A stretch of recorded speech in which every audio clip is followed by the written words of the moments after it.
श्री स्वामी समर्थ. स्वामी महाराज तुमच्या मनातील सर्व चांगल्या इच्छा पूर्ण करत एवढी स्वामींच्या चरणी प्रार्थना करते आणि आजच्या व्हिडिओला सुरुवात करते. तर आजच्या व्हिडिओमध्ये आपण पाहणार आहोत की 3.5 मुहूर्तापैकी एक मानला गेलेला मुहूर्त म्हणजे दिवाळी पाडवा.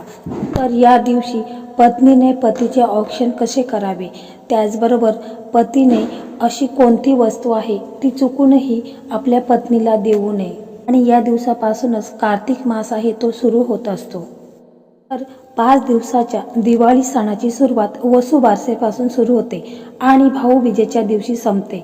दिवाळीच्या चौथ्या दिवशी बलिप्रतिपदा आणि दिवाळी पाडवा असतो. यंदा 14 नोव्हेंबरला मंगळवारी दिवाळी पाडवा आहे. तर या दिवसापासून व्यापारी वर्षास सुरुवात होते. त्यामुळे या दिवशी लोक वही पूजन, दुकानाची पूजा करून नवीन वर्षाचे स्वागत करत असतात. तर या दिवशी व्यापारी मंडळी आहेत ते शुभ मुहूर्तावर वह्या खरेदी करत असतात आणि वही पूजन करायच्या वेळेस ते त्या वहीवरती लाल कुंकवाने स्वस्तिक चिन्ह काढत असतात आणि शुभ लाभ हे लिहित असतात. त्याच्यानंतर वहीची पूजा करत असतात. त्याचबरोबर हळद, कुंकू, अक्षता वाहून, फुले वाहून ते वही पूजन हे करत असतात. त्याचबरोबर या दिवशी बळीराजाची देखील पूजा केली जाते. तर त्या संदर्भात एक कथा देखील आहे, ती आपण थोडक्यात पाहूया. मित्रांनो, बलिप्रतिपदा साजरी करण्यामागे कथा अशी आहे की एक अत्यंत दानशूर परंतु दान कोणालाही घ्यावे याची जाण नसलेल्या बलिराजाला भगवान श्रीकृष्णाने वामन अवतार घेऊन पाताळात धाडल्यास हा दिवस पृथ्वी तलावर दीपावली साजरी केली जाण्यामागे देखील या घटनेचा प्रमुख आधार आहे. बलिराजा हा अत्यंत दानशूर होता.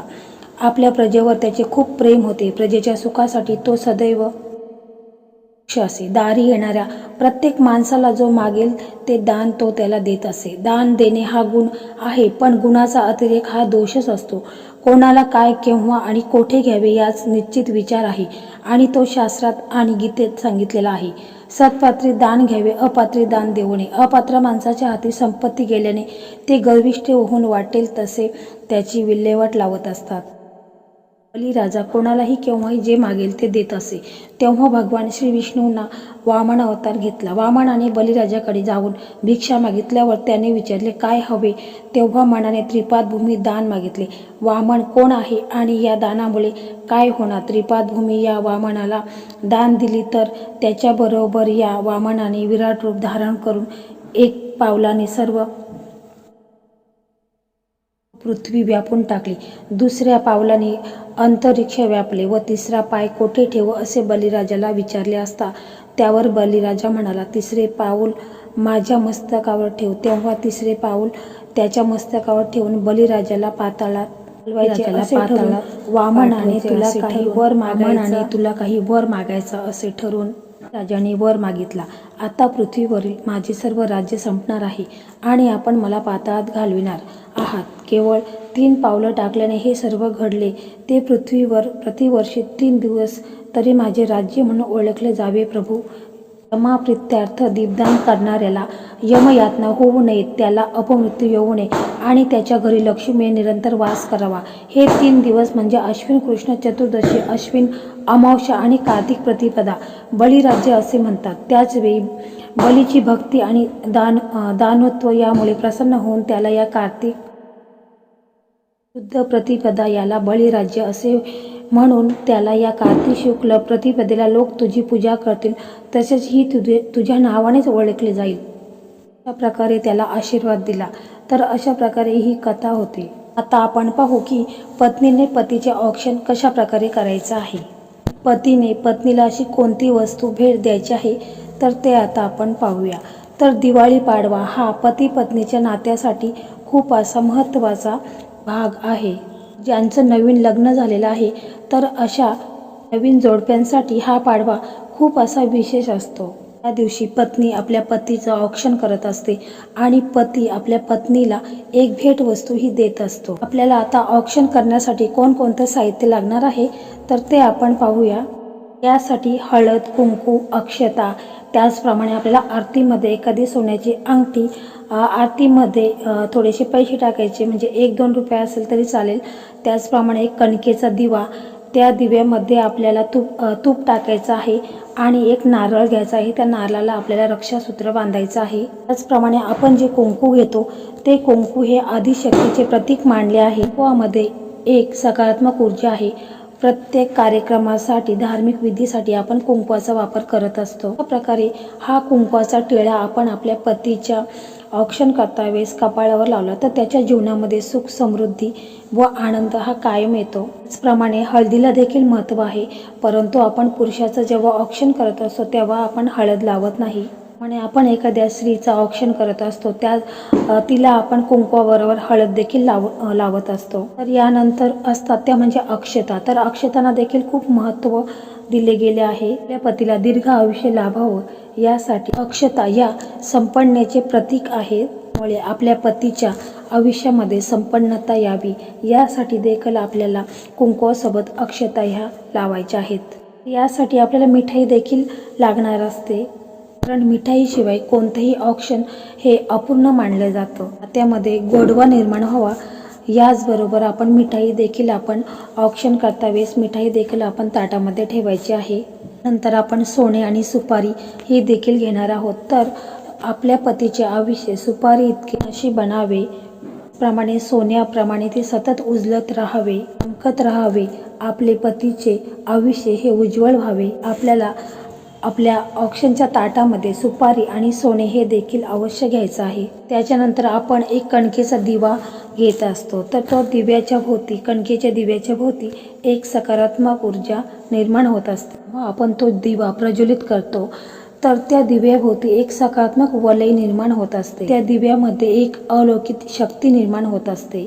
प्रमाणे दिव्यामध्ये अग्निदेवतेचा देखील वास असतो. हा जो दिवा आहे तो आपण पतीचे औक्षण करत असतो त्यावेळेस जे पतीवरती कोणतेही संकट येत असतात तर ते संकट टाळण्याचं काम हा दिवा करत असतो. आपल्याला ताटामध्ये हा दिवा हा अवश्य घ्यायचा आहे. आता ज्या अक्षता आहेत त्या कुठे ठेवायच्या आहेत, सुपारी कुठे ठेवायची आहे, दिवा कुठे ठेवायचा आहे, तर आपल्याला आता जो औक्षणाचा ताट आहे तो कशा प्रकारे करायचा आहे ते आता आपण पाहू.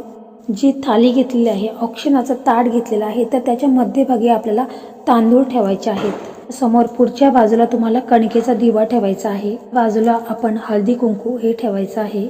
सुपारी आणि सोनं देखील ठेवायचं आहे.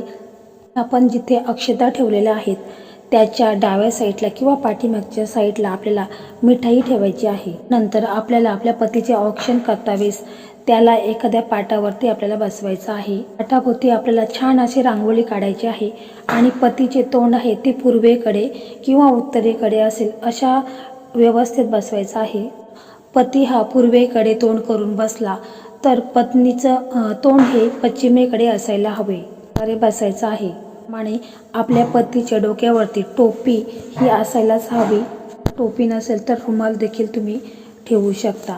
त्याच्यानंतर पत्नीने पतीला ओवाळायचं आहे. प्रथम कुंकू हा ओला करायचा आहे आणि पतीच्या कपाळावरती एक टिळा लावायचा आहे. नाम ओढायचा आहे. नाम जेव्हा आपण ओढतो तो खालून वरपर्यंत अशा प्रकारे आपल्याला नाम हा ओढायचा आहे. उजव्या हाताच्या मधल्या बोटाने आपल्याला हा टिळा लावायचा आहे.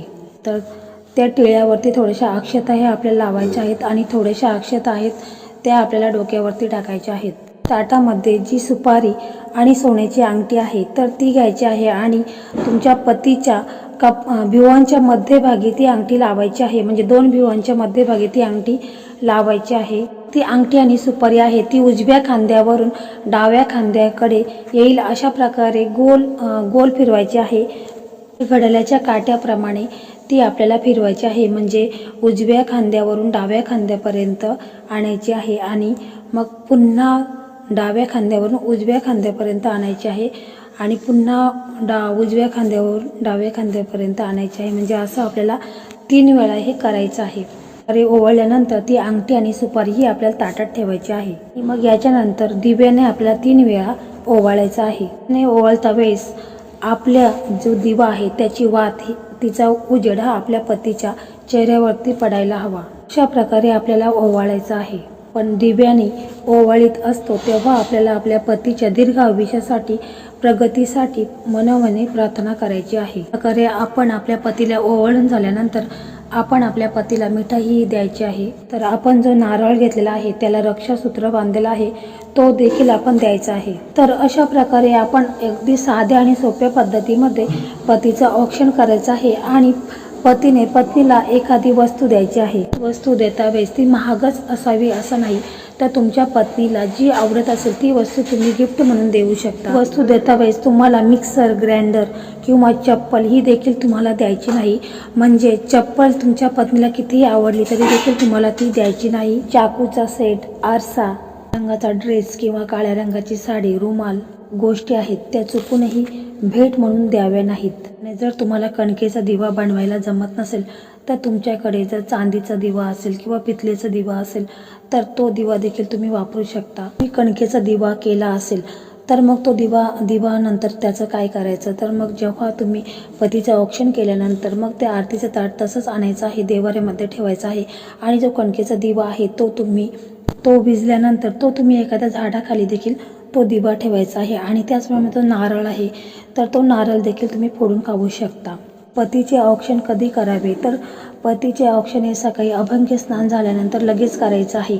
जर तुम्हाला वेळ मिळाला नाही तर तुम्ही पूर्ण दिवस हा शुभ मुहूर्तच आहे तर तुम्ही कधीही पतीचे औक्षण हे करू शकता. सकाळी किंवा संध्याकाळी किंवा दुपारी देखील तुम्ही करू शकता. तुम्ही सुगंधी उटणे लावून किंवा तेल लावून देखील आंघोळ करत असता, पण त्या दिवशी तुम्हाला तुमच्या आंघोळीच्या पाण्यामध्ये थोडीशी चिमूटभर तुम्हाला गंगाजल आणि हळद टाकून आंघोळ करायची आहे. यामुळे घरातील नकारात्मक ऊर्जा ही बाहेर जाते. तर अशा प्रकारे तुम्हाला आणि करायचे आहे. तर मित्रांनो, अशा प्रकारे आजचा व्हिडिओ होता. तर तुम्हाला कसा वाटला कमेंटमध्ये